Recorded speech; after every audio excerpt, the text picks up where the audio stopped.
The Municipal District of St. Stephen wishes to advise residents that the Utility Department will be flushing water mains beginning Thursday, May 1st and will continue for up to 5 weeks. This flushing may cause some residents on the municipal water service to experience dirty water temporarily. We apologize for any inconvenience this may cause. Description: all are welcome to attend the first Yarmouth Community Housing Forum, hosted by the Town of Yarmouth. Join us for an afternoon of discussion and presentations, as we take a close look at 4 key considerations for housing. Secondary suites. Conversion for housing. Home sharing. New construction. The Yarmouth Community Housing Forum is a chance for homeowners and property owners who want to learn more about renting out rooms or making new apartments. The forum is open to anyone interested in creating more housing, including homeowners, property owners and property managers, property developers, housing advocates and non-profit organizations, municipal and provincial government representatives. This informative event will feature guest speakers and panelists, including program managers from the Province of Nova Scotia Housing Programs, NSCC, Efficiency Nova Scotia, HAPAPAD, Homestay, Dalhousie Legal Aid, Town of Yarmouth Planner and Building Official, Small Homes Builders, Nova Scotia Power, and many more.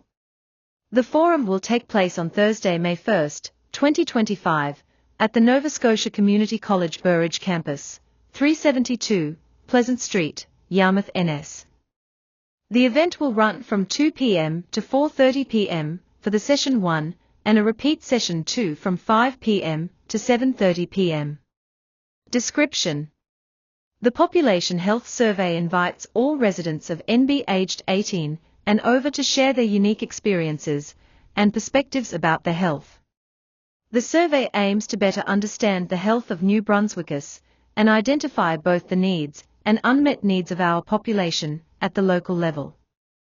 This survey seeks to gather important insights into the general health and chronic conditions of New Brunswickers. It also explores key factors that impact their health, such as lifestyle, environment, access to care, and barriers experienced in receiving healthcare services. The data collected will be shared with the public and can help healthcare providers, policymakers, and community leaders design more effective programs and interventions tailored to the needs of New Brunswickers. Description: update: Ukrainian Cultural Heritage Village wildfire. No evacuation needed at this time. East of Ukrainian Cultural Heritage Village, and on Highway 16. A wildfire has broken out near Ukrainian Cultural Heritage Village. Crews from Lamont County and Mutual Aid are working to contain this fire. Update: this fire is being contained and the local RCMP evacuation precaution is no longer required. The search for a child who fell into the water in Cooks Cove, NS, has extended into a second day. Nova Scotia RCMP said emergency crews were dispatched Thursday around 1:40 p.m. Police said it was reported that a child fell into the water while fishing with a man and another child. The man entered the water immediately to rescue the child but was unsuccessful. Police news the search for the child continued overnight, as much as possible given the darkness, and is continuing Friday. The search is being assisted by several ground search and rescue teams, multiple fire services, and the Joint Rescue Coordination Centre, as well as Fisheries and Oceans Canada, Nova Scotia's Department of Natural Resources and Renewables Air Services, and the Civil Air Search and Rescue Association. The public is being asked to avoid the area as the search continues. RCMP Victim Services is engaged, and our thoughts are with the child's loved ones at this difficult time. Cooks Cove is located in Guysborough County, roughly 43 kilometres west of Canso, NS. The municipality of Cumberland will demolish a building on Main Street in Parsborough, NS, deemed to be in immediate danger of collapse. RCMP closed the road from 237 to 245 Main Street until further notice. Barricades are in place and the public is asked to avoid the area. Police and fire personnel are pictured around a sidewalk barricade marking a closed section of Main Street in Parsboro, NS. Police and fire personnel are pictured around a sidewalk barricade marking a closed section of Main Street in Parsboro, NS. Source: Facebook. Enhance a Colchester emergency photography. Chief Administrative Officer Greg Herritt said the municipality determined the site at 241 Main Street was unsafe after a recent complaint prompted an investigation. An order to vacate was issued for the property until a demolition hearing at Municipal Council. The hearing is scheduled for the April 28 council meeting. The building has shifted and is in imminent danger of collapse, said Herritt. An order for demolition has been issued by the Administrator of Dangerous and Unsightly Properties. RCMP and the Parsboro Fire Department have secured the scene, said Herritt. Wind warning. Issued at Tuesday 3:35 p.m. April 22, 2025. Issued by Environment and Climate Change Canada. Description: strong winds that may cause damage are expected or occurring. Timing: Tuesday afternoon and night. Maximum wind gusts forecast, near 90 km per hour. Locations: Bathurst and Shallow Region, and Acadian Peninsula. ###. Loose objects may be tossed by the wind and cause injury or damage. Wind warnings are issued when there is a significant risk of damaging winds. Please continue to monitor alerts and forecasts issued by Environment Canada.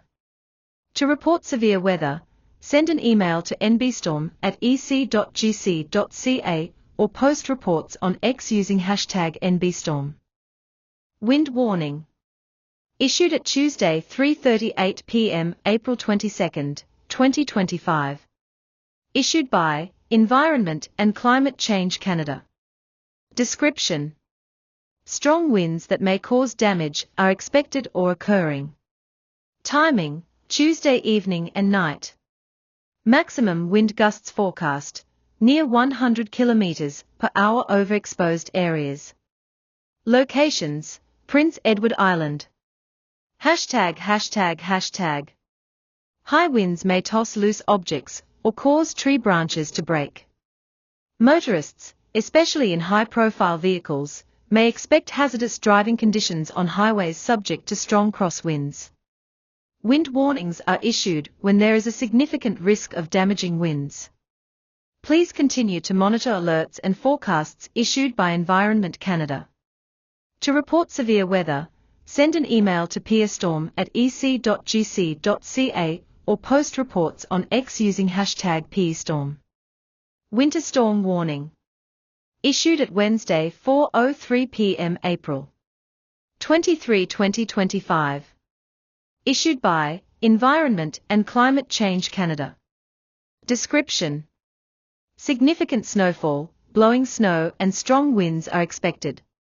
Time span: Wednesday evening until midday Friday.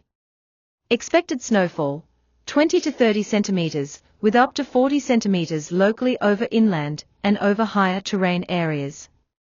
Maximum wind gusts: northwesterly 90 km per hour or more, with the strongest winds expected early Monday morning. Locations: Green Bay, White Bay. Remarks: following rain or drizzle during the day on Easter Sunday, precipitation is expected to transition through a short period of freezing rain to a prolonged period of accumulating wet snowfall by Sunday evening. The snow will taper to showers or flurries Monday afternoon. Snowfall rates of 4 to 6 centimeters per hour are possible over some areas. Past storms of this nature have caused wet snow to accumulate on utility infrastructure, affecting services in some areas. Travelers should expect delays and adverse driving conditions. Motorists are advised to be prepared for poor visibility, slippery roads, and rapidly changing weather. ###. Road closures are possible. Winter storm warnings are issued when multiple types of severe winter weather are expected to occur together. Please continue to monitor alerts and forecasts issued by Environment Canada. To report severe weather, send an email to nistorm@ec.gc.ca or post reports on X using hashtag NLWX. Recommended action. Consider postponing non-essential travel until conditions improve. Description. Test. This is a scheduled test of the New Brunswick Emergency Measures Organization Public Alerting System. No action is required. Southwest of Bathurst, northwest of Miramichi. This is a test of the National Public Alerting System issued by the New Brunswick Emergency Measures Organization. If this was an actual emergency or threat, instructions would now be given that would assist you and your family. This is a test, no action is required. RCMP in Cole Harbour say a man is in custody following an attempted car theft in a grocery store parking lot. Police responded to a report of two men fighting inside a vehicle on Forest Hills Parkway around 6:05 p.m. Friday. When officers arrived, one of the men allegedly attempted to flee and was arrested with the help of a conducted energy weapon. Investigators say the 31-year-old man was trying to steal the car and was confronted by the vehicle's owner. Both men, who are known to each other, sustained minor injuries. The suspect was taken to hospital and remains in custody. The vehicle owner was treated at the scene and released. According to a post on X, formerly Twitter, the 40-foot sailing vessel struck the shoreline on April 19 with two people aboard and began taking on water. A Coast Guard crew was dispatched to a distress call and hoisted one person wearing a life jacket from the water and transported them to a nearby hospital. The second occupant was recovered by emergency responders and pronounced dead at the scene. San Juan Island is on the U.S. side of the border, but sits only a short distance from Vancouver Island's southern tip, roughly 12 kilometers east from the nearest point, and is an area popular with both Canadian and American boaters. According to the U.S. Coast Guard, the vessel launched from Point Roberts, Washington to sail the area and planned on returning to Point Roberts. Officials said Monday they were not releasing the identity of the deceased occupant. Unrelated search suspended near Neah Bay. Saturday's incident comes 3 days after the Coast Guard suspended a large-scale search for two men missing off Neah Bay, about 110 kilometers southwest of San Juan Island. Crews from both sides of the border spent 28 hours scanning more than 850 square nautical miles after a 15-foot pleasure craft was reported missing last week. The boat was later found capsized near Coitler Point on Wednesday, April 16. A 64-year-old woman was recovered deceased, while her 63 and 69-year-old male relatives remain missing. The decision to suspend the search pending new information is not an easy one, said U.S. Coast Guard Captain Mark McDonnell, commander of Coast Guard Sector Puget Sound, in a statement. The U.S. Coast Guard is grateful for the support from our international, state, and tribal partners, who also searched a significant amount of area near Neah Bay. Our thoughts are with the family and friends of the missing boaters. The Clallam County Sheriff's Office says it will release the names of the missing men and deceased woman at a later date. It is asking anyone with new information about the case to contact Sector Puget Sound at 206-217-6001. In a future Canada imagined by the federal government's policy researchers, the dream of building a better life through hard work and education is all but dead. A new Foresight report warns that by 2040, upward social mobility could become a relic of the past, with wealth and opportunity increasingly inherited rather than earned. The scenario outlines a country where rising inequality, inaccessible housing, and a broken promise of meritocracy leave younger generations disillusioned, disconnected, and doubtful that effort alone can improve their lives. According to the report released in early 2025 by Policy Horizons Canada, the Government of Canada's in-house think tank that has a mandate to empower the federal government with a future-oriented mindset and outlook to strengthen decision-making, 6 shifts are driving this decline, based on the trajectory the country is currently following. You might also like Canada's population on track to reach up to 87 million, forecast.